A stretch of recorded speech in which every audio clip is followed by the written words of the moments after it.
Well, like all of my work, or most of my work, there's always a personal, family reason first, you know. And if Willie, in truth, if Willie had been a ballet dancer in Russia or whatever, I would have had to go there to find him. It took 10 years after the play for the Willie's well to fill up. You know what I mean? And I did want to go and find him. I was very fearful, obviously, of going to the war to find him. I think possibly because my own sons are now 12 and 8, and this century that we, on Millennium Night, foolishly thought maybe it was going to be a peaceful century. It now turns out we've already had our Boer War. You know, is our First World War coming? Are we bound? Do we have to send our sons somewhere in the coming years?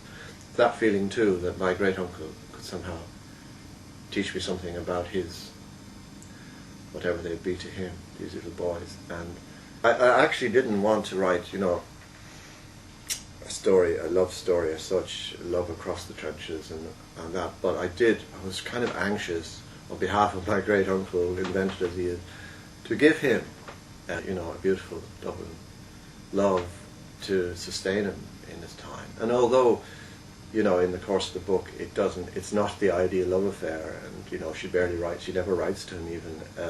Even so, I felt an anxiety for him that he would have something like that.